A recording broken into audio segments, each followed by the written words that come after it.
ஆண்டவர் விருப்பத்தையும் செய்கையையும் உண்டு பண்ணுகிறவர் என்று நாம் பார்த்தோம். ஆண்டவர் விருப்பத்தை உண்டு பண்ணுகிறவர், செயல்களை உண்டு பண்ணுகிறவர், விருப்பத்தை உண்டு பண்ணுகிறவர். இந்த காலை நேரத்தில் நம்முடைய ஆண்டவர் விருப்பத்தை உண்டு பண்ணுகிறவர் மாத்திரம் அல்ல, அவர் ஆண்டவர் விளைய செய்கிறவர், விளைய பண்ணுகிறவர் என்று வேதத்தில் வாசிக்கிறோம். 1 கொரிந்தியர் 3வது அதிகாரம் 6வது வசனத்தை ஒரு வாசிக்கலாம். 1 கொரிந்தியர் 3வது அதிகாரம் 6வது வசனம். நான் நட்டேன், அப்பல்லோ நீர் பாய்ச்சினார், தேவனே விளைய செய்தார். எங்களை மூடி ஜெபிப்போம்.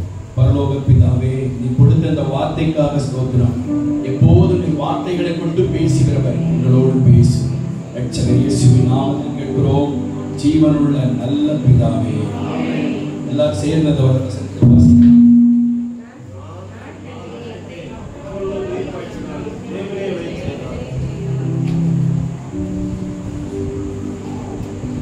தேவன் விளைய செய்கிறவர்.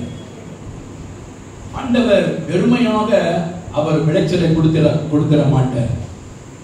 சும்மா ஒரு விளைச்சல் திடீரென்று காட்டுப்புல்லை போல, காட்டு செடியை போல, களைகளை போல எதுவுமே பிரயாசப்படாம அவைகள் வளர்கிறது.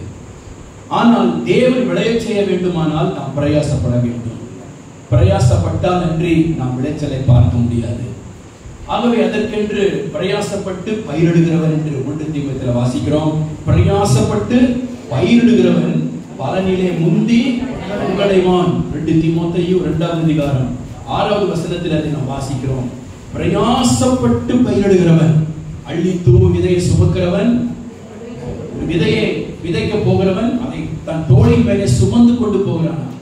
அள்ளி தூவும் விதையை சுமக்கிறவன் பாரத்தோடு போகிறான், அழுது கொண்டே போகிறான், பிரயாசப்படுகிறான்.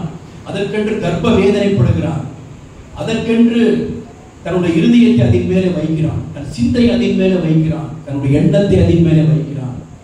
அதற்கென்று அவனுடைய கைகள் பிரயாசப்படுகிறது, சரீரம் வாஞ்சிக்கிறது, இருதயம் வாஞ்சிக்கிறது. கர்த்தருக்கு ஸ்தோத்திரம். அள்ளி தூவும் விதையை சுமக்கிறவன் அழுது கொண்டு போகிறான். அவன் அறுத்த அரிகளை சுமந்து கொண்டு எவ்விரத்தோடு அழுகையோடு விதைத்தால், பிரயாசப்பட்டு விதைத்தால் எவ்விரத்தோட ஒரு அறுவடை பார்ப்பது நிச்சயம். நம் ஜபத்திலே விதைத்தால் நிச்சயமாக அது பலனிலே விதையை நாம் பார்க்க முடியும். இது எல்லா காரியத்துக்கும் பொருந்தும். கர்த்தருக்கு ஸ்தோத்திரம். சும்மனே வெறுமனே தேவன் விளைய செய்கிறவர் அல்ல. ஒரு நல்ல பலனை பார்க்க வேண்டும், ஒரு நல்ல ப்ராஃபிட்டை நாம் பார்க்க வேண்டும் என்றால் அதற்கென்று நாம் பிரயாசப்பட வேண்டும். கர்த்தருக்கு ஸ்தோத்திரம். உருவாக்க வேண்டும்.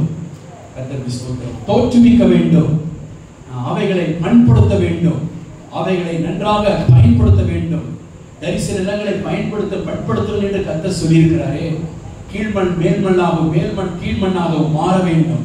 சுற்றிலும் வேலி அடைத்து கற்களை பொறுக்கி கோபுரத்தை உண்டாக்கி அதற்கென்று நாம் இரவும் பகலும் அதன் மேலே கண்ணோக்கமாக இருந்தால்தான் நாம் விதைக்கிற விதைக்கு, நடுகிற நாற்றுக்கு நல்ல பலனை தேவன் நமக்கு தருவார். பவுல் இங்கே சொல்லுகிறார், நான் நட்டேன், நான் சபையை தோற்றுவித்தேன், நான் நட்டேன், ஆத்துமாக்களை நான் ஆதாயம் செய்தேன். வேதத்திலே வல்லவனாய் இருக்கிற அப்போலோ என்பவன் அதற்கு தண்ணீர் பாய்ச்சினான்.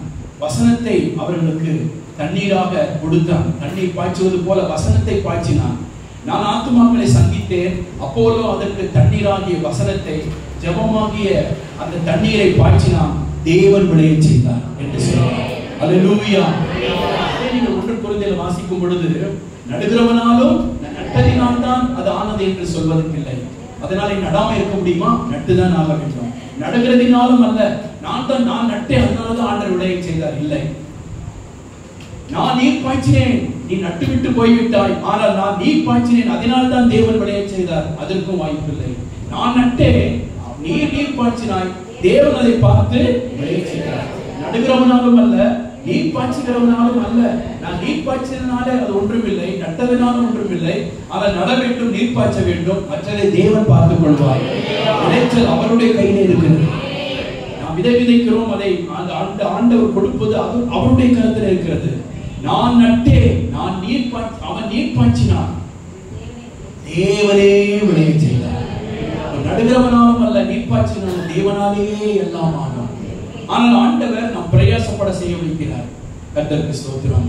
உன் ஆகாரத்தை 7 பேருக்கும் 8 பேருக்கும் பங்கிட்டு கொடு. தேசத்தில் எது நடக்குமோ உனக்கு தெரியாது. உன் ஆகாரத்தை தண்ணீர் மேலே போடு. ஜனம், தண்ணீர் என்றால் வெளிப்படுத்தல வாசிக்கிறோம் ஜனம் என்று சொல்லியிருக்கிறது. உன் ஆகாரத்தை தண்ணீர் மேலே, ஜனங்கள் மேலே போடு. அநேக நாட்களுக்கு முன்பாக பலனை காண்பாய் என்று பிரசங்கின் புஸ்தகத்தில் வாசிக்கிறேன். நான் நட்டேன், அப்பொல்லோ நீர் பாய்ச்சினான், தேவன் விளைய செய்தார். என்ன சொல்ல வர்றாரு? மேன்மை பாராட்டுவதற்கு ஒன்றுமே இல்லை. நான் நட்டதினால் என்று அல்ல, நீர் பாய்ச்சினால் தான் என்று அல்ல, தேவன் தான் இதற்கு காரணக்கர்த்தராயிருக்கிறார். அவர்தான் விளைய செய்கிறவர். அவர்தான் விளைச்சல்களை பார்க்க வைக்கிறவர்.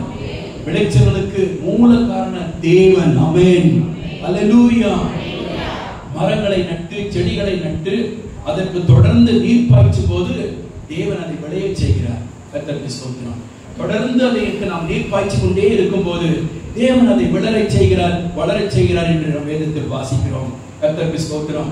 அப்போ நம்ம நட்டு அதுக்கு நீர் பாய்ச்சும் போது அது செடியா இருக்கலாம், மரமா இருக்கலாம், அது விதையா இருக்கலாம். தேவனுடைய பிள்ளையை அதை நட்டு அதுக்கு நீர் பாய்ச்சும் போது அது ஒரு குறிப்பிட்ட காலம் வரும்போது அது ஒரு நீர் பாய்ச்சால தோட்டம் போல அது மாறிவிடுகிறது. கர்த்தருக்கு ஸ்தோத்திரம். எரேமியாவில ஏசாயா 58:11 வாசிக்கும் பொழுது அதைத்தான் நாம் வாசிக்கிறோம்.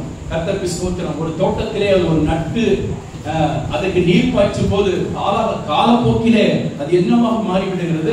ஒரு நல்ல ஒரு தோட்டமாக, நல்ல ஒரு வயல்வெளியாக அது மாறி போய்விடுகிறது. ஏசாயா 58:11 அது வாசிக்கிறோம். கர்த்தர் நித்தமும் உன்னை நடத்தி மகா வறட்சியான காலத்திலும் உன் ஆத்துமாவை திருப்தியாக்கி, வறட்சியான காலத்திலும் ஆத்துமாவை திருப்தியாக்கி உன் எலும்புகளை இனமுள்ளதாக்குவார். நீ நீர்ப்பாய்ச்சலான தோட்டம். கர்த்தர் சொல்றாரு, நீ வறட்சியான தோட்டமா இருக்கக்கூடாது, வறண்டு போன இடமா இருக்கக்கூடாது. அதிலே முட்களும் மற்ற செடிகளும் வளர்ந்து கச்சுவர் இடிந்து கிடக்கிற ஒரு தோட்டமா இருக்கக்கூடாது.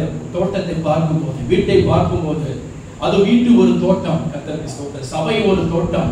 நீங்கள் வேலை செய்கிற ஒரு வேலை ஸ்தலம் அது ஒரு தோட்டம். அதே வறட்சியை தேவன் விரும்புகிறதில்லை. அது நீர் பாய்ச்சலான தோட்டம் போல இருக்க வேண்டும். அதிலே ஒரு செழிப்பு இருக்க வேண்டும் என்று தேவன் விரும்புகிறார். வெறும் வசனத்தை நாம் பிறந்த நாளிலேயும் கல்யாண நாளிலேயும் சொல்லிவிடுவதற்கு போதுமானதல்ல. அனுதின வாழ்க்கையிலே தேவன் இதை நம்முடைய வாழ்க்கை நடைமுறைக்கு கொண்டு வர விரும்புகிறார். செழிப்பான நீர்ப்பாய்ச்சலான தோட்டத்தை போல இருப்பாய். வற்றாத நீரூற்று நின்று போனால் எப்படி இருக்கும்? ஒரு நீரூற்று வற்றாமல் சுரந்து கொண்டே வந்து கொண்டிருந்தால் பார்ப்பதற்கு எப்படி இருக்கும்? அவர்கள் அழுகையின் பள்ளத்தாக்கை உருவ நடந்து நீரூற்றாக்கி கொள்கிறார்கள். மழையும் குளங்களை நிரப்பும். அவர் பலத்தின் மேல பலனடைந்து சியோனிலே தேவ சந்நிதியிலே அவர்கள் காணப்படுவார்கள் என்று கர்த்தர் வாக்கு பண்ணியிருக்கிறார். கர்த்தருக்கு ஸ்தோத்திரம். ஆண்டவர் தொடர்ந்து என்னை வறட்சியின் அனுபவத்திற்குள்ளே வைத்திருக்க மாட்டார். நான் செய்ய வேண்டியது நான் செய்யும் போது தேவன் செய்ய வேண்டியது தேவன் நிச்சயம் கட்டாயம் அதை செய்வார். கர்த்தருக்கு ஸ்தோத்திரம். செழிப்பான தோட்டத்தை யார் தான் விரும்பாம இருப்பாங்க? எல்லாரும் செழிப்பான தோட்டத்தை தான் விரும்புவார்கள். நான் ஒரு பூச்செடியை நட்டேனே, அதுக்கு தண்ணீர் பாய்ச்சினேனே, அதுல ஒரு பூ விடவில்லையே, அதுல ஒரு மரத்துல ஒரு கனி வரவில்லையே, எல்லாரும் எதிர்பார்க்கிற ஒன்றுதான். ஆண்டவராக இயேசு கிறிஸ்துவும் கூட அந்த அத்தி மரத்தை பார்த்து பசியா இருந்த போது ஏதாவது இருக்குமா என்று பார்த்தாராம்.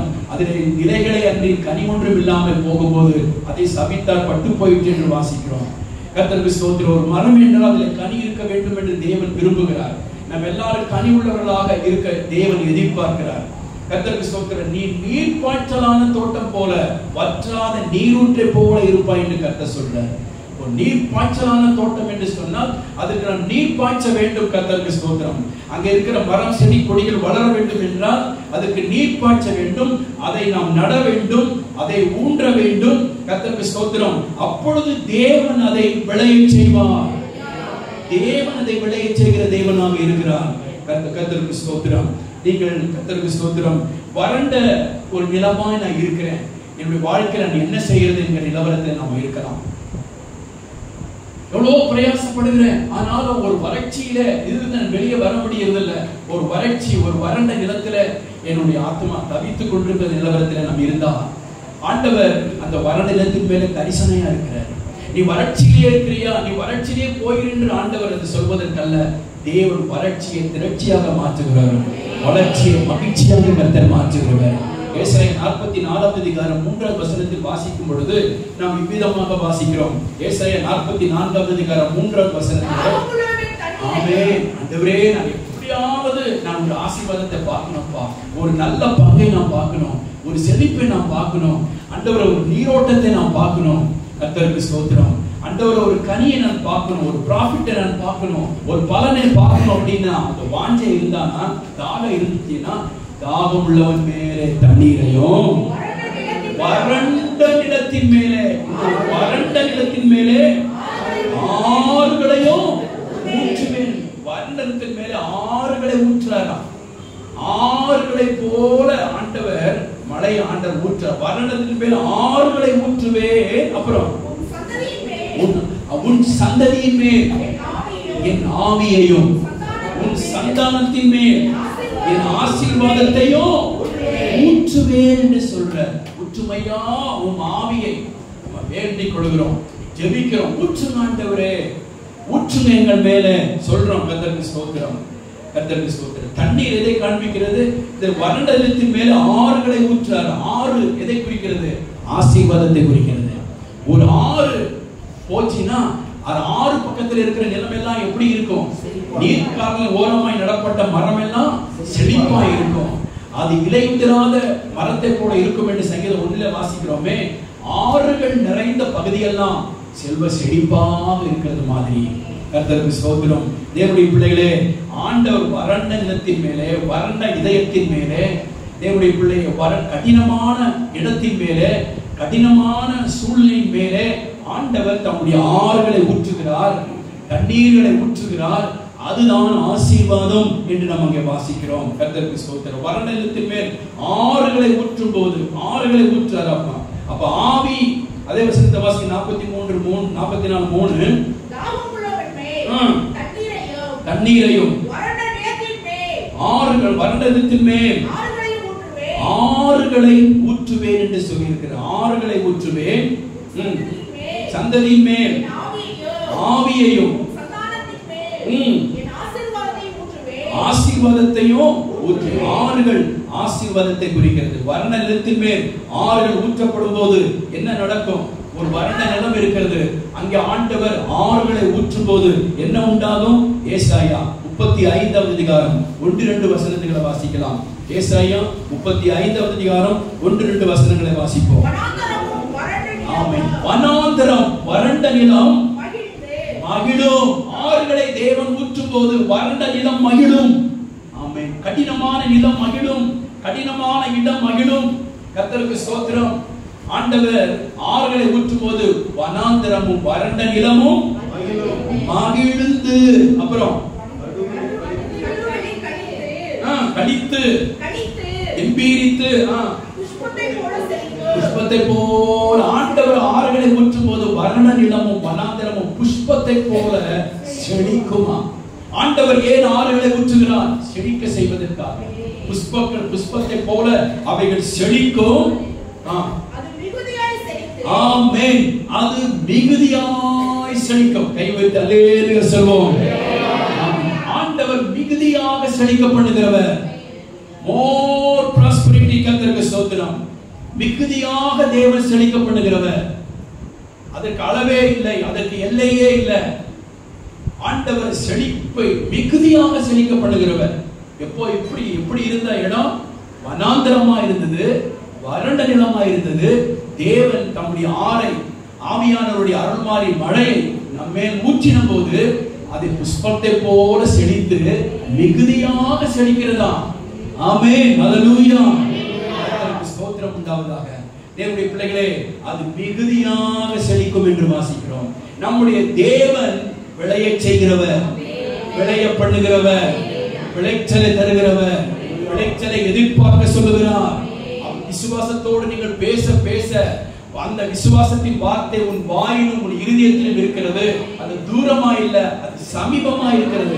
வேற எங்க இருக்கு? இல்ல, வாயிலே இருக்கு, இருதயத்திலே இருக்கு. விசுவாசத்தோடு பேசுங்க, நல்ல அறிக்கை பண்ணுங்க.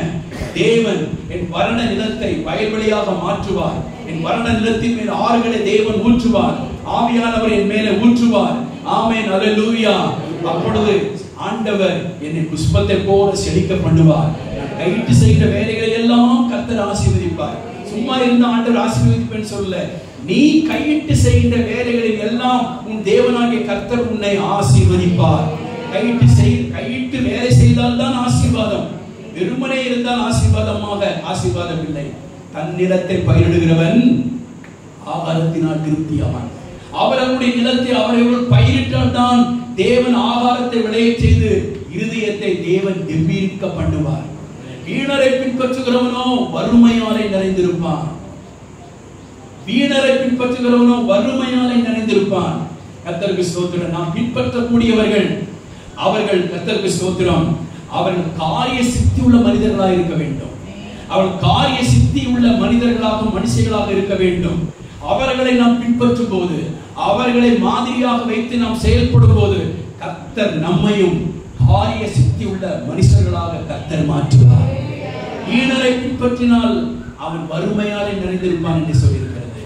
ஒரு வேலை இல்லாம சீர்கேடும் கிணறுகள் பேச்சுமா இருக்கிற கட்டுக்கதைகளுக்கு செவிசாய்த்து அவைகளிலே லயித்து போய் ஊர்க்கதைகளை பேசி, தேவனுடைய உலக கதைகளை பேசி, தேவனுடைய பிள்ளையை ஒரு காசுக்கும் பிரயோஜனம் இல்லாம அவைகளிலே நாம் இருப்போமானால் எப்படி தேவன் நம்மை ஆசீர்வதிப்பார்? எப்படி தேவன் நம்மை வளத்துக்குள்ளே கொண்டு போவார்? தேவனுடைய பிள்ளையை நாம் நோக்கி பார்க்க வேண்டியது எப்படிப்பட்டவர்கள்? அவர்கள் காரிய சித்தி உள்ளவர்களை நாம் நோக்கி பார்க்க வேண்டும். ஆண்டவர் ஜெயத்தை கொடுப்பாரா? அதுக்காக குதிரை ஓடினாதான் ஜெயம் கூட. குதிரைக்கு நல்லா புல்லு கொடுத்து நல்ல ட்ரைனிங் கொடுத்து வீட்டுல அதை குதிரையை வீட்டுல வளர்த்துட்டு இருந்தோம்னா எப்படி குதிரை ஜெயிக்க முடியும்? குதிரை யுத்தத்திற்கு என்று ஆயத்தமாக்கப்படும். நம்ம குதிரையை நல்லா பழக்கி வச்சு யுத்தத்திற்கு என்று நம்ம அதுக்கு செய்ய வேண்டியது ஆயத்தங்களை செய்து கொண்டிருந்து ஓட விட்டால் தான் அது யுத்தத்திலே ஜெயிக்குமா தோல்வியோ கொண்டு வருமா என்பது அப்பொழுதுதான் தெரியும். வேதம் சொல்றது குதிரை யுத்த நாளுக்கு என்று ஆயத்தமாக்கப்படும். ஜெயமோ ஜெயம் கூட ஓடுனால அது ஓடுற பிரயாசம் அதனால அல்ல, ஆனால் அது பிரயாசப்படணும். ஜெயம் கொடுக்கிறவர் கர்த்தர், தீர்மானிக்கிறவர் கர்த்தர். ஆனால் குதிரையை நாம் ஓட விட வேண்டும். ஆமென், அல்லேலூயா. குதிரையை ஓட வேண்டியது நம்முடைய கடமை. சீட்டு மடியிலே போடணும். முதல்ல சீட்டு எடுங்க, அதுல மடியில போடும். காரிய சித்தியோ சீட்டு எடுக்கணும், அது மடியில போடணும். கர்த்தருக்கு ஸ்தோத்திரம். அப்ப காரிய சித்தி கர்த்தரால் வரும். சீட்டை எடுக்கல, மடியிலே போடல, குறுக்கவே இல்ல, எப்படி தேவன் கிரியை செய்வார்? சீட்டு மடியிலே போடப்படும். காரிய சித்தியோ கர்த்தராலே வரும் என்று சொல்லியிருக்கிறது. வறட்சியை தேவன் மகிழ்ச்சியாக மாற்றுகிறவர். வறண்ட இடங்களிலே யார் தங்குவாங்க தெரியுங்களா? வறண்ட இடத்துல பிசாசு தான் தங்கி இருப்பான். நீங்க வேத புத்தகத்துல வாசிக்கிற லூக்கா 11:24 வாசிக்கும் பொழுது ஒரு பிசாசு ஒருவனை விட்டு வெளியே போகும்போது அது என்ன செய்யுமா? வறண்ட இடங்களில் அலைந்து திரிந்து இளைப்பாறுதல் இல்லாம நான் விட்டு வந்த இடத்திற்கே மறுபடியும் போகிறேன் என்று சொல்லி விட்டு வந்த வீட்டிற்கே அது என்ன செய்யுமா? பிசாசு கூட அது அப்படி போது பாருங்க. வறண்ட இடத்துல அலைந்து வாசிங்க. அசுத்த ஆவி ஒரு மனுஷனை புறப்படும் போது வறண்ட இடங்களில் தான் போய் அலையுமா? வறண்ட இடங்களில் அலைந்து வறட்சியான இடத்திலே, வறண்ட இடத்திலே தேவனுடைய பிள்ளையே அந்த இடத்துல எங்க செழிப்பு இருக்க போகிறது? வறண்ட இளைப்பாறுதல், அங்க ரெஸ்ட் இருக்காது, ரெஸ்ட்லெஸ் தான் அங்க இருக்கும். மறுபடியும் வாசிங்க. வறண்ட இடத்திலே அலைந்து திரிந்து இளைப்பாறுதல் காணாமல் என்று சொல்லி இருக்கிறது. வறண்ட இடங்களிலே அலைந்து திரிந்து அங்க இளைப்பாறுதல் இல்லாம விட்டு வந்த வீட்டுக்கே போகும்னு சொல்லி இருக்கு. அப்போ வறண்ட இடத்தை பிசாசு கூட விரும்பாது. சொல்லுங்க, வறண்ட இடத்தை, வறட்சியான நிலவரத்தை கர்த்தருக்கு ஸ்தோத்திரம், வெறுமையான நிலவரத்தை, வெறுமையான சூழ்நிலையை பிசாசு கூட விரும்புகிறது இல்ல. அதை நான் எப்படி விரும்ப முடியும்? நம்ம என்ன பாடணும்? வெறுமையான. எத்தனை வருஷத்துக்கு இப்படியே பாடிட்டு இருப்போம். பாத்திரம் நான் ஆண்டு சொல்ற, நீ வெறுமையாகவே இருக்கிறியப்பா. எப்ப உன் பாத்திரம் நிரம்பி எப்ப வழிய போகுது? எப்போது நிரம்பி வழிந்த பாத்திரம் நான் சொல்லிருக்க. என்னைக்காவது தாவீது சொல்ற, என் பாத்திரம் நிரம்பல, நிரம்பி என்ன செய்யுது? அந்த கடன்பட்ட அந்த தீர்க்கதரிசியுடைய மனைவி, அவள் தன் 2 பிள்ளைகளையும் மீட்டுக் கொள்வதற்காக, கடன் அடைப்பதற்காக எல்லா காலியான பாத்திரங்கள்லாம் கொண்டு வந்து அதை எண்ணெய் நிரப்ப நிரப்ப நிரப்ப நிரம்பி வழிய வழிய வழிய வழிய அவன் நிரப்பி கொண்டு போய் வச்சான். அவன் பாத்திரம் வந்துட்டுதான் இருந்துச்சு, பாத்திரம் இல்ல, பாத்திரம்னால எண்ணெய் நின்று போச்சு. வறட்சிய தேவன் விரும்புகிறது இல்ல. கர்த்தருக்கு ஸ்தோத்திரம். நம்ம ஜெபிக்காம இருந்தா நம்முடைய வாழ்க்கையில ஒரு வறட்சி இருக்கும். வேதத்தை வாசிக்காம இருந்தா நம்முடைய வாழ்க்கையில ஒரு வறட்சி இருக்கும். ஏன்னா பைபிள் என்ன வாசிக்கிறோம்? கர்த்தருடைய வேதத்தின் பிரியமா இருந்து இரவு பகலும் தியானமாய் இருக்கிற மனுஷன் நீர்க்கால் ஓரமாய் நடப்பட்டு. வாசிக்கிறதே இல்லை, இங்க தியானம் வரும்போது நாம் தியானிக்கிற தியானம் இனிதா இருக்கும். தியானம் ஒன்னு மெடிடேஷன் பண்றது. கர்த்தருக்கு ஸ்தோத்திரம். உட்கார்ந்து ஒரு வசனத்தை வாசித்து நாளெல்லாம் அது நம்முடைய இருதயத்தில் வைத்து வைத்து அதை நினைத்து பார்ப்பது, அதிலே ஒரு கட்டடத்தை கட்டுவது, அதிலே ஒரு கோபுரத்தை கட்டுவது, அதிலே ஒரு படத்தை வருவது, அதிலே ஒரு ஸ்ட்ரக்சரை கொண்டு வருது, அதிலே ஒரு ஆர்கிடெக்ட் பார்க்கிறது. கர்த்தருக்கு ஸ்தோத்திரம். சும்மா ஒரு வசனத்தை வாசித்தோம் போனோம் ஸ்தோத்திரம் வந்தோன்றது இல்ல. நீர்க்கால் ஓரமாய் வாழ்வு செழிப்பா இருக்கணும், ஆவிக்குரிய வாழ்க்கை செழிப்பா இருக்கணும், வறட்சியை காணாம இருக்கணும். அப்படின்னா கர்த்தருடைய வேதத்தில் முதல்ல பிரியமா இருக்கணும். அவன் வேதத்தின் மேலே பிரியம் இல்லைன்னு ஒரு இடத்துல வாசிக்கிறோம். அவன் வேதத்தை விரும்புறியா? கர்த்தருடைய வேதத்தில் பிரியமாயிருந்து இரவு பகலும் அதன் மேல் தியானமாயிருக்கிற மனுஷன் தான் அவன் நீர்க்காலின் ஓரமாய் நடப்பட்டு தன் காலத்திலே தன் கனியை தந்து இலையுதராத மரத்தை போல இருப்பான். இலையுதராத மரம். கர்த்தருக்கு ஸ்தோத்திரம். தேவனுடைய பிள்ளைகளே, தேவன் பிசாசு கூட அந்த வறட்சிய அந்த வறட்சியான நிலவரத்தை பிசாசு கூட விரும்புகிறது இல்லை. தேவனுடைய பிள்ளைகள் அதை விரும்பலாமா? ஒருபோது நாம் விரும்பக்கூடாது. கர்த்தருக்கு ஸ்தோத்திரம். ஒரு நேரத்தில் வறட்சியை நம்ம கடந்துதான் போகணும். தீயையும் தண்ணீரையும் கடந்து வந்தோம். சத்துருக்களை எங்கள் தலையின் மேலே ஏறி போக பண்ணினேன். அவரே சில காரியங்களை அனுமதிப்பாரு, கற்றுக்கொள்வதற்காக, அனுபவ பாடத்தை பெற்றுக் கொள்வதற்காக. வாழ்க்கை என்பது என்ன, விசுவாசம் என்பது என்ன, அவைகளை நாம் அறிந்து கொள்வதற்காக, குடும்பம் என்பது என்ன, பிள்ளைகள் என்பது என்ன, எல்லாவற்றையும் கற்றுக்கொள்வதற்காக. வேலை என்றால் என்ன, சம்பாத்தியம் என்றால் என்ன, பணம் என்பது என்ன, எதிர்காலம் என்பது என்ன, லட்சியம் என்பது என்ன, படிப்பு என்பது என்ன. கர்த்தருக்கு ஸ்தோத்திரம். வேலை என்பது என்ன, படித்துக் கொள்வதற்காக. அவர் சத்துருக்களின் தலைமையில் ஏறி பண்ணி போக பண்ணீர், ஆனாலும் செழிப்பானத்துக்கு கொண்டு வந்து அதுக்கு சில காலங்களை தேவன் எடுத்துக் கொள்கிறார், சில வருஷங்களை தேவன் எடுத்துக் கொள்கிறார். கர்த்தருக்கு ஸ்தோத்திரம். ஆனா ஆண்டவருடைய விருப்பம் எல்லாம் சீக்கிரத்திலே என் பிள்ளை செழிப்பான இடத்துக்கு வரணும், சுகமாய் தங்கணும், சுகமாய் வாசம் பண்ணணும், அமைதியா இருக்கணும், வாழ்ந்து சுகமா இருக்கணும், பெருகி சுகமா இருக்கணும், ஆசீர்வாதமா இருக்கணும். அதைத்தான் தேவன் எதிர்பார்க்கிறார். கர்த்தருக்கு மகிமை உண்டாவதாக. நமது தேவன் நமது பிள்ளைகள் வர்ணனத்திலே இருக்க அவர் ஒருபோது விரும்புகிறது இல்லை, தேவன் விடுகிறதும் இல்லை. கர்த்தருக்கு ஸ்தோத்திரம் உண்டாவதாக. தேவனுடைய பிள்ளைகளே, நீங்க ஏசாயா 32:15 வாசிக்கும் பொழுது, ஏசாயா 32:15 ஆண்டவர் என்ன பண்றாரா? ஆமென். உன்னதத்திலிருந்து, எல்லாம் சொல்லுங்க, எங்க இருந்து? உன்னதத்திலிருந்து. உன்னதம் என்பது என்ன? எல்லா வானங்களுக்கும் மேலாக உன்னதம் என்று சொல்லியிருக்கிறது. எல்லா வானங்களுக்கும் மேலாக உன்னதம். உன்னதம் எபேசியர்ல வாசிக்கிறோம், எல்லா வானங்களுக்கும் மேலாக உன்னதம் என்று சொல்லியிருக்கிறது. இப்ப வாசிங்க. உன்னதத்தில் இருந்து நம்மேல் ஆவியான ஊற்றப்படும் மட்டும் எப்படியே இருக்கும்? அது கீழே வசனத்தை வாசிங்க. எல்லா வசனத்தை பாருங்க. வனாந்திரத்திலே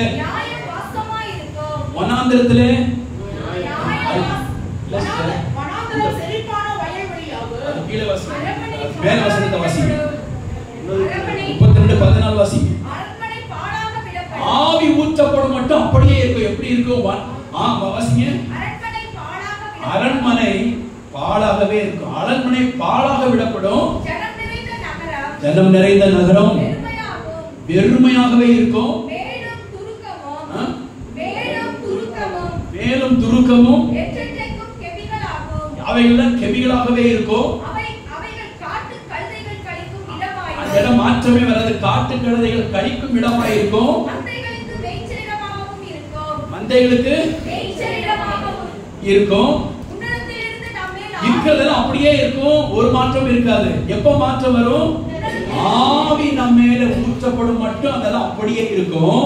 ஆவி ஊற்றப்படும் போது ஆமென், வனாந்தரம் வயல்வெளியாக ஆவியான ஊற்றப்படும் போது வனாந்தரம் வறண்ட இடம் செழிப்பான வயல்வெளியாக மாறும். ஆவியான ஊற்றப்படும் போது வனாந்தரம் வறட்சி செழிப்பான வயல்நிலமாக மாறும். செழிப்பான வயல்நிலம் பெரிய காடாக மாறிவிடும். சின்ன வயல்வெளி பெரிய காடாக மாறிடுமா? எப்போ? ஆவியானவர் ஊற்றப்படும் போது. ஆவியானவர் ஊற்றப்படும் போது வனாந்தரம் வயல்வெளியாக மாறும். வயல்வெளி பெரிய காடாக மாறி போயிடும். அப்ப நமக்கு தேவை ஆவியானவரின் நிறைவு, நமக்கு தேவை ஆவியானவரின் பிரசன்னம். ஆவியானவர் வந்தால் வனாந்தரம் மாறும். ஆவியானவர் வந்தால் வறட்சி மாறும். ஆவியானவர் வந்தால் வளம் வரும். ஆவியானவர் வந்தால் வளம் கொடிக்கும். ஆவியானவர் வருவாராக. ஆவியானவர் ஊற்றப்படுவாராக. ஆவியானவர் நம்மே தங்குவாராக. ஆவியானவர் நம்மை நடத்துவாராக. ஆவியானவர் நம்மை இயக்குவாராக. ஆவியானவர் நம்மை கொண்டு செல்வாராக.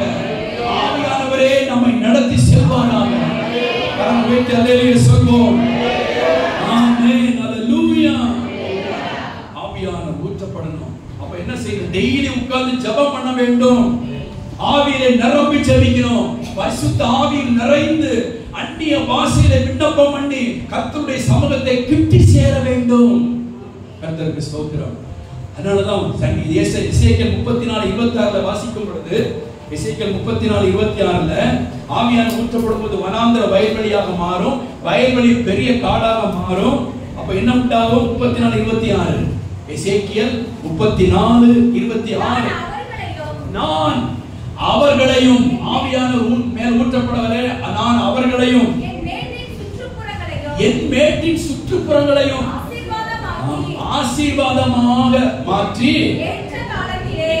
ஏற்ற காலத்திலே மழையை பெய்ய பண்ணுவேன்.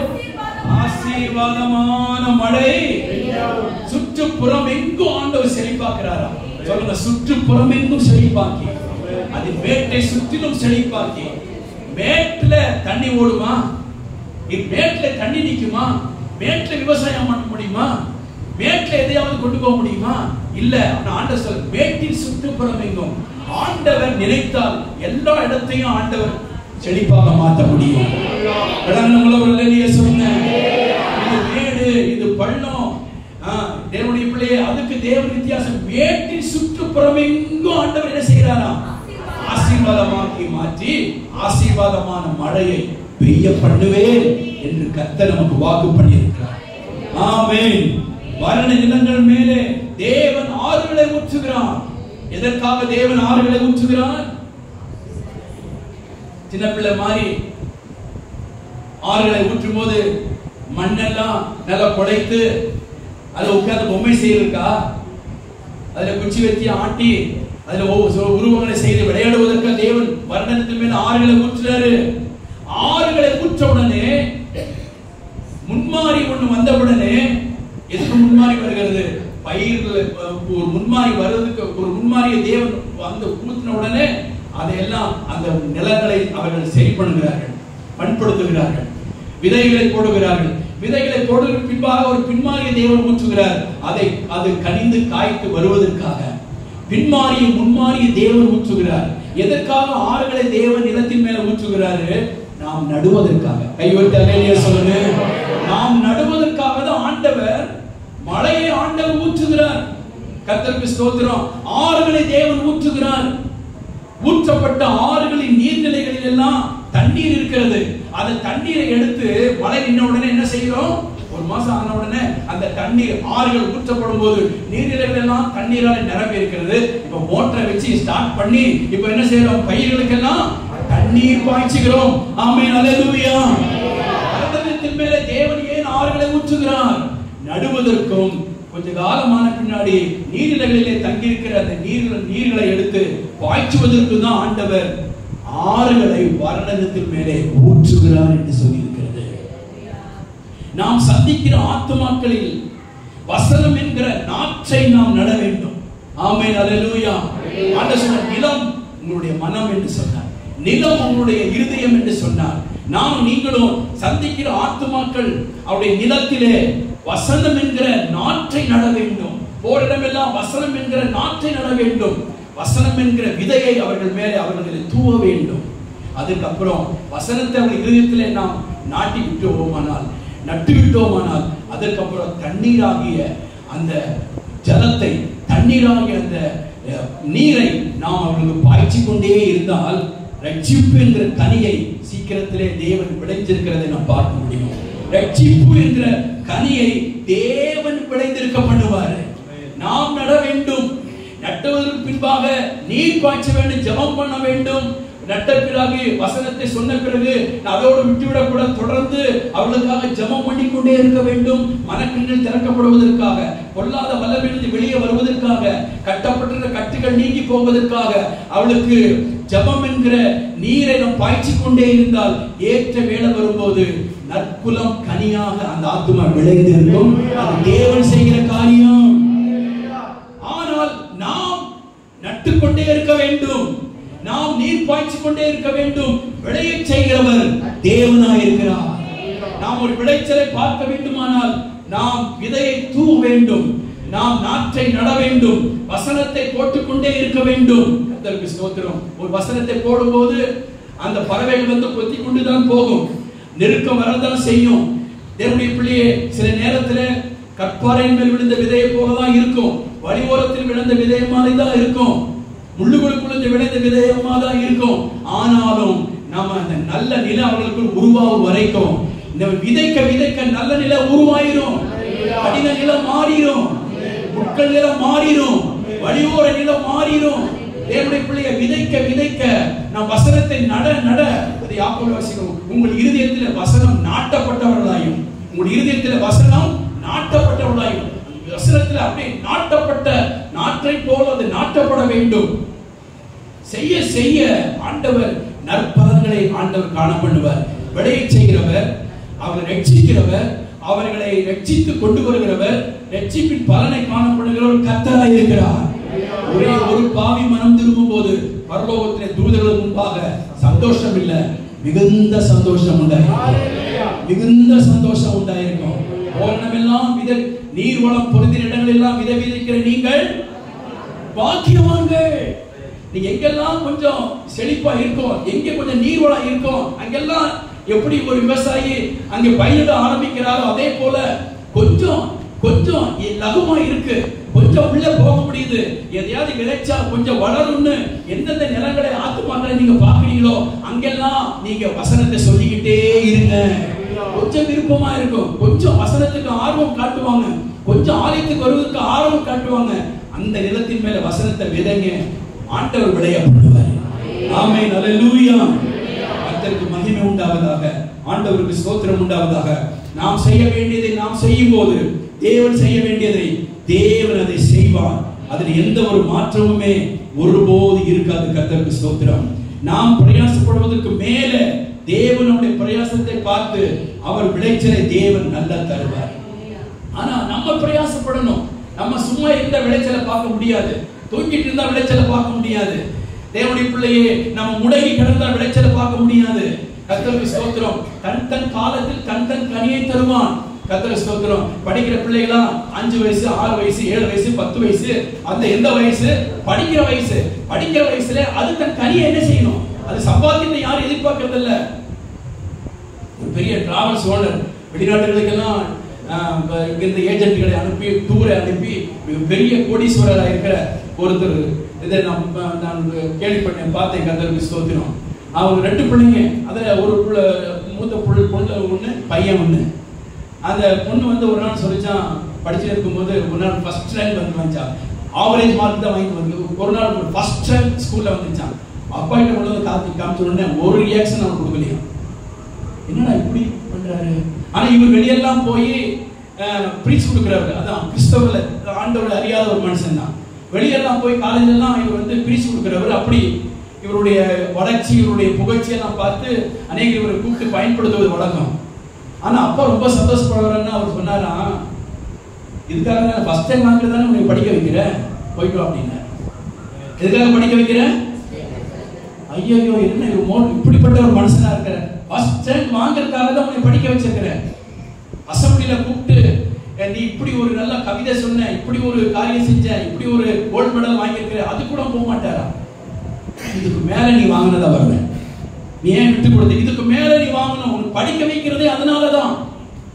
நம்ம சொல்லணும், ஒன்று வந்துட்டானா அடுத்து அவனை மேல தூக்கி கீழே கூட்டி அவனை குதிச்சு அவனை புகழ்ந்து அடுத்து அவனை அப்படியே படுத்துருவான்.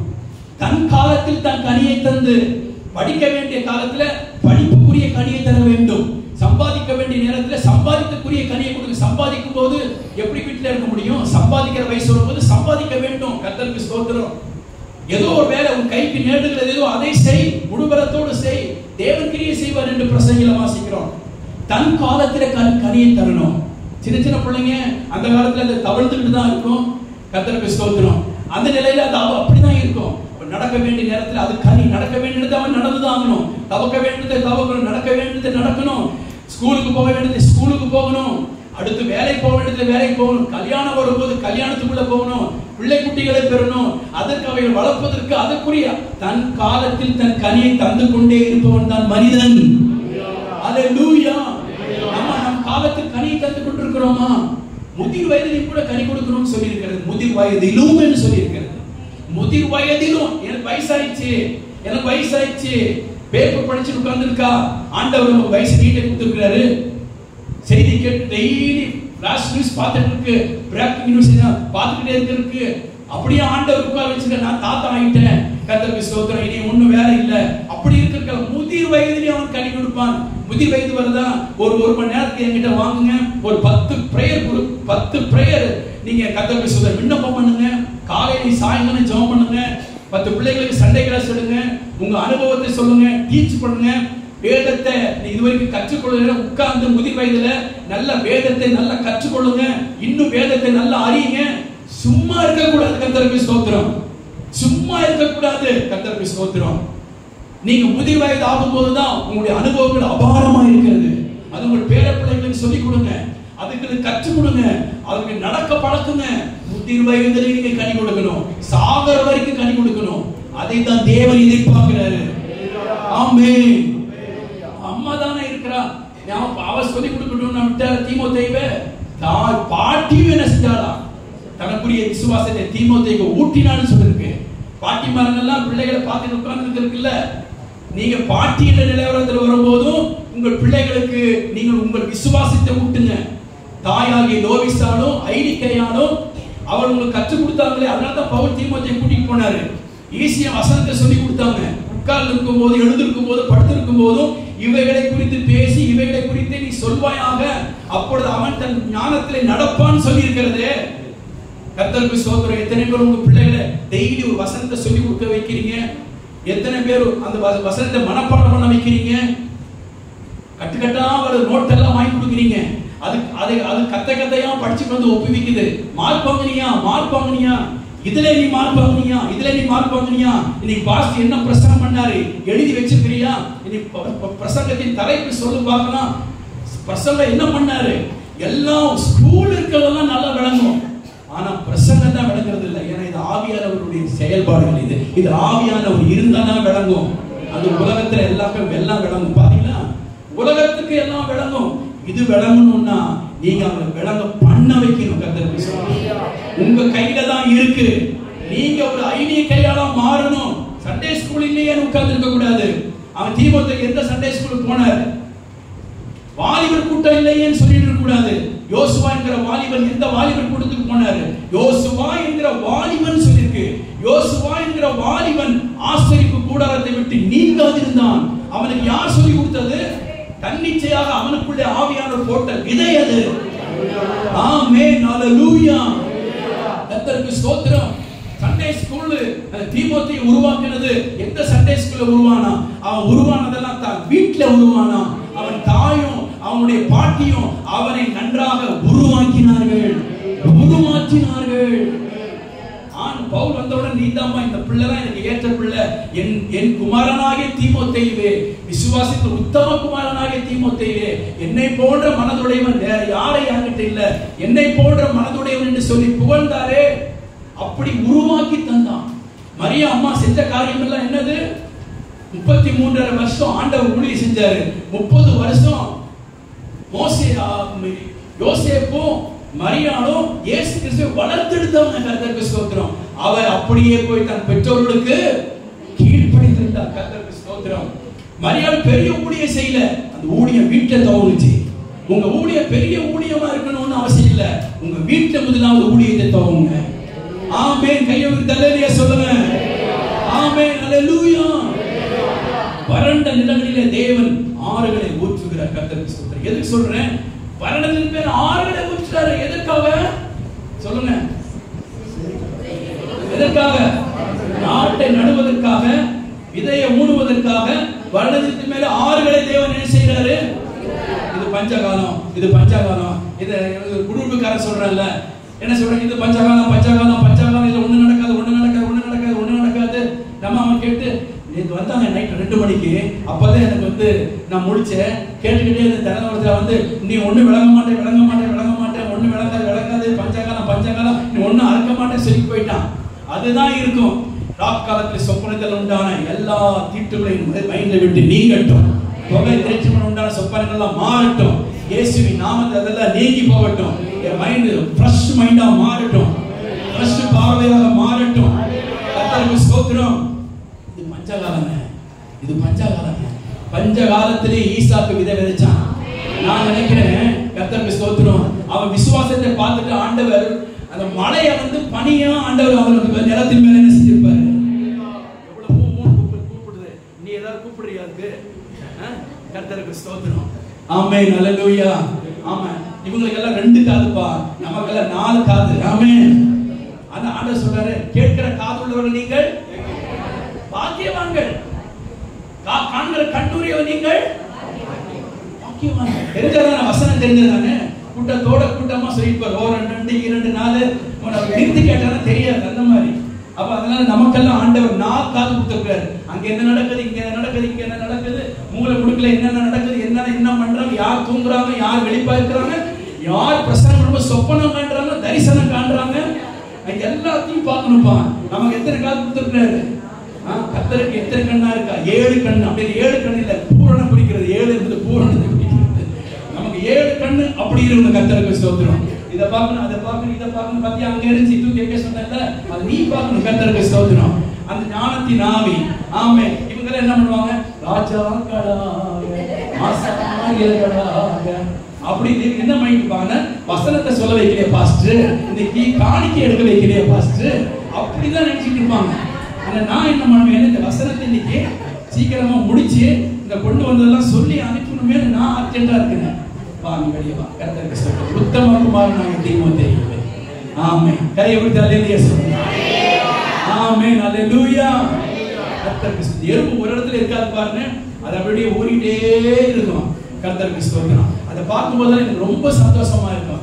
எருமை மாதிரி என்ன மாற்றணும்ப்பா, எருமை மாதிரி நான் இருக்கக்கூடாது. சொல்லுங்க, நான் யாரை இருக்கணும்?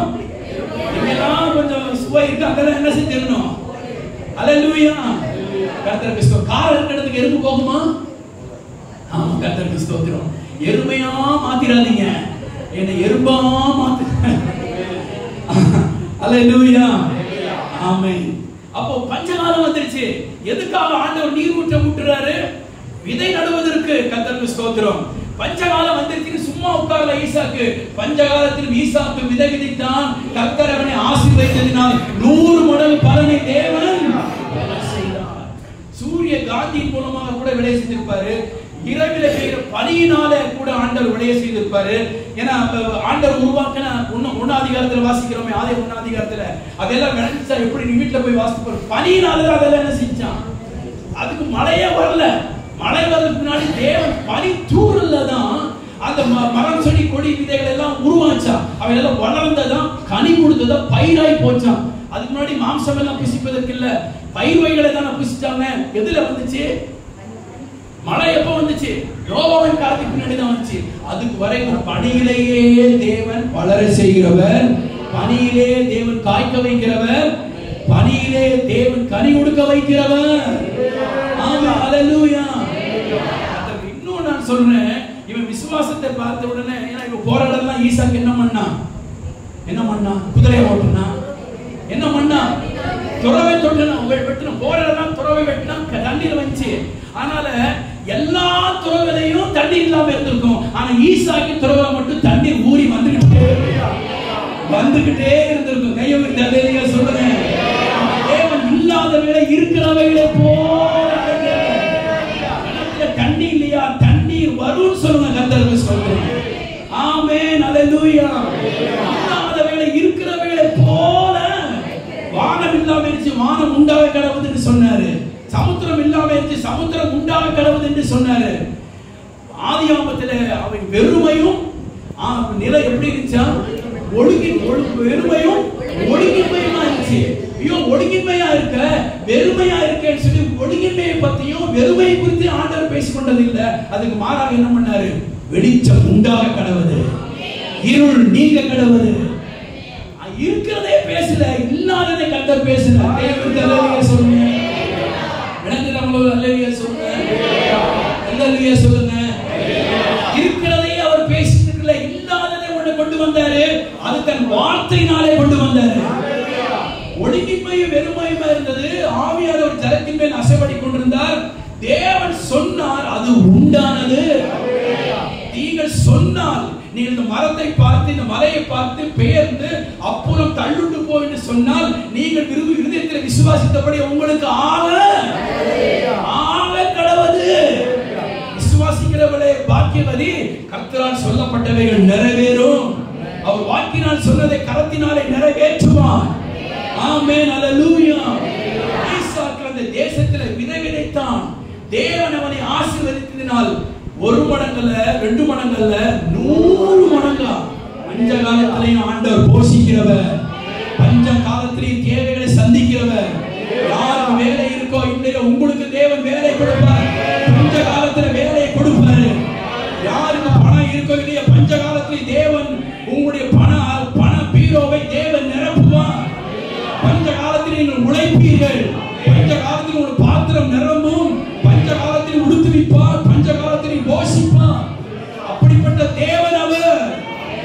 எலியா தீரோத்து ஆற்றங்கரை ஒளிந்து கொண்டிருக்கிறான். கொஞ்ச நேரம் தண்ணீர் ஓடிக்கொண்டே இருந்தது.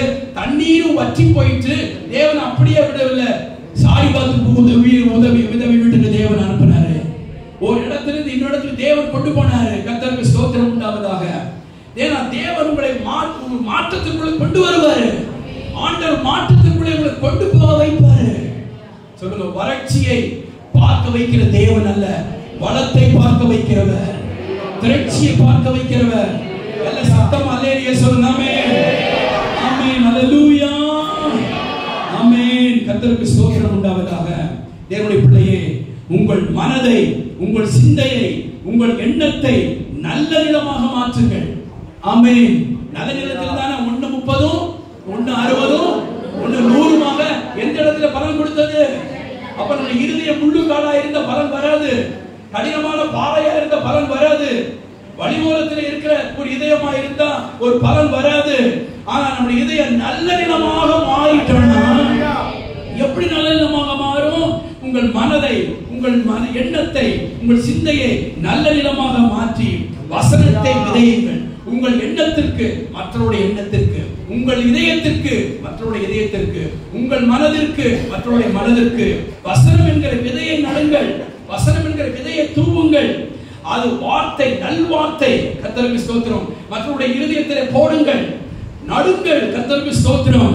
தேவனுடைய பிள்ளையே, அதற்கு தொடர்ந்து ஜெபம் என்கிற நீரை பாய்ச்சி கொண்டே இருங்கள். அப்போ அந்த நிலத்தில் விழுந்த விதையாகிய அந்த விதை 1:30, 1:60, 1:100மாக பலன் கொடுத்தது போல அந்த நல்ல நிலத்தில் நல்ல பலன்களை தேவன் காண வைப்பார். அந்த இருதயம் நல்ல நிலமாக மாறணும். ஆமென், ஹல்லேலூயா. ஆமென், ஹல்லேலூயா.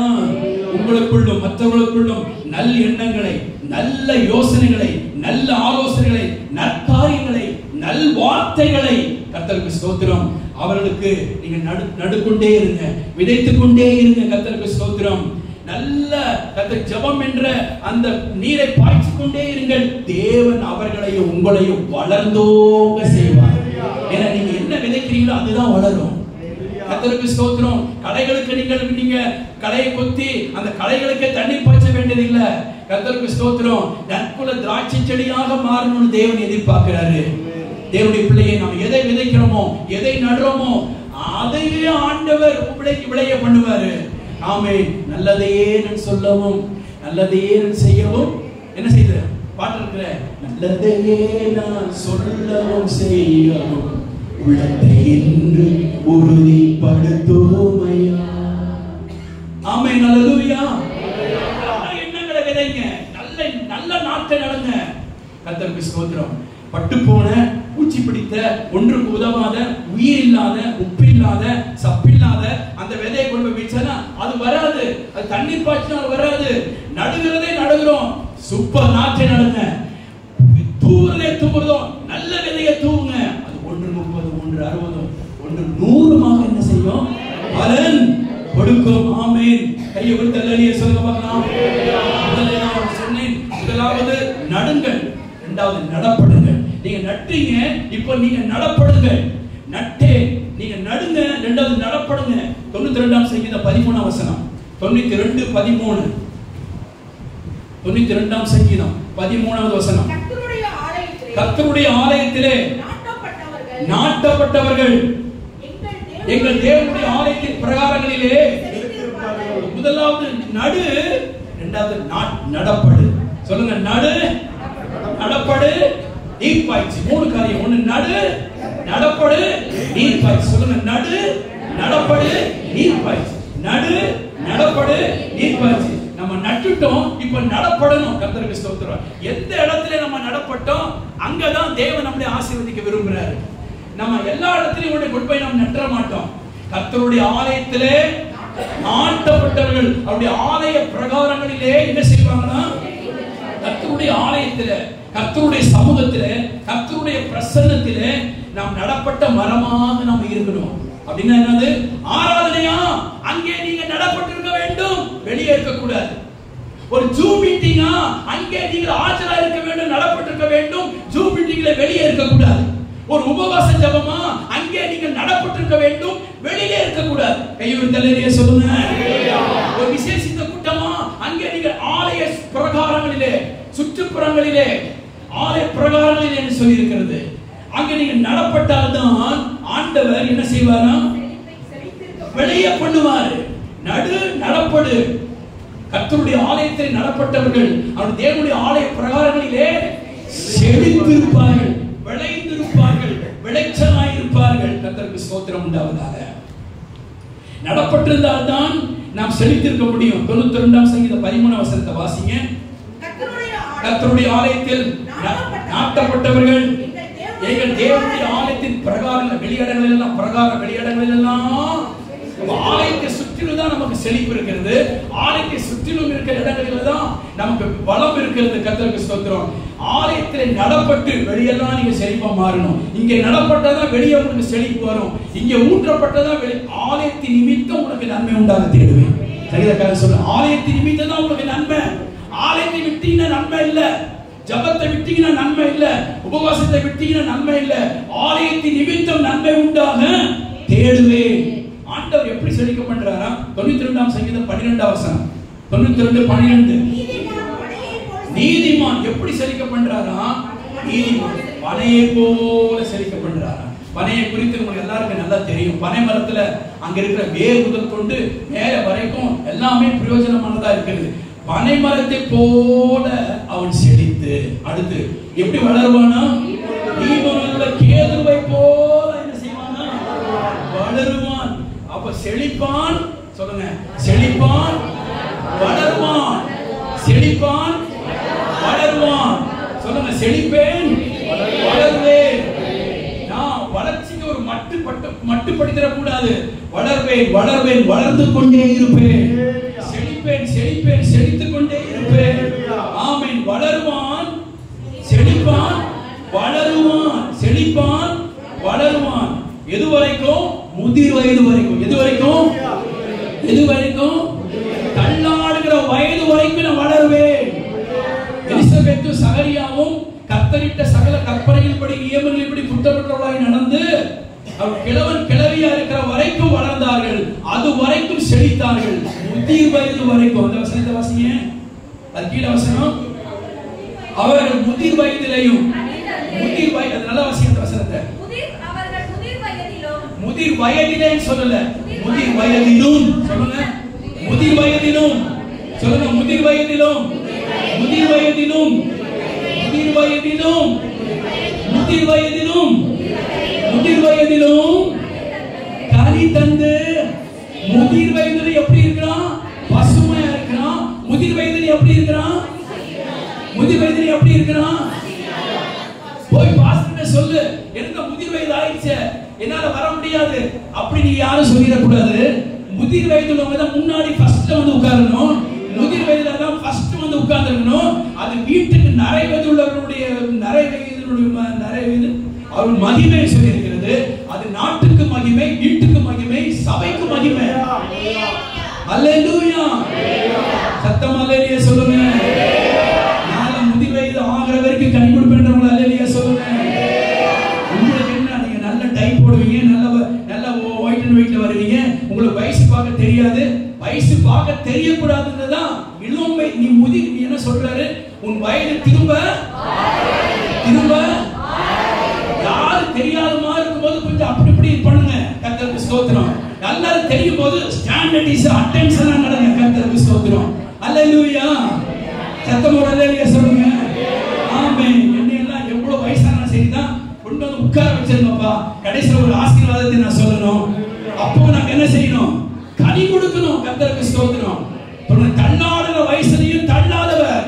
தள்ளாடுற வயசுல உங்க வீடு தள்ளலாம், பிள்ளைகள் தள்ளலாம், பேர பிள்ளைகள் தள்ளலாம். கர்த்தர் உங்களை தள்ள மாட்டாரு. எந்த வயசுலயும் தேவன் தள்ள மாட்டாரு. நான் வந்திருக்கிற தேவன் தள்ளாத தேவன். அவர் உங்களை சுதாரிச்சிக்குமா? அல்லேலூயா. அல்லேலூயா. நல்லா சொல்றீங்க. கர்த்தருக்கு ஸ்தோத்திரம். இந்த முக்கால இந்த இந்த இந்த லைஃப் ஸ்டைல் எப்பவும் என்ன செய்யணும்? முதிர் வயது வரைக்கும் இருக்கணும். கர்த்தருக்கு ஸ்தோத்திரம். ஆமென். அல்லேலூயா. கர்த்தர் நல்லவர். அப்படி சொன்னா என்ன செய்யணும்? அவருடைய கிருபை. ஆமென். வாயில இருந்தா அகப்பை இருந்தா இதுல வரும், சத்தியில இருந்தா அகப்பை வரும், கரண்டில வரும். வசனம் அப்படி வந்துகிட்டே இருக்கணும். கர்த்தருக்கு ஸ்தோத்திரம். வசனம் வளர்ச்சி இருந்துகிட்டே இருக்கணும். கண்ணை கட்டி காட்டுல விட்ட மாதிரி இருக்க கூடாது. எங்க இருள தள்ளமா இருக்க கூடாது. ஆமென். சொல்லுங்க. அல்லேலூயா. ஆமென். அல்லேலூயா.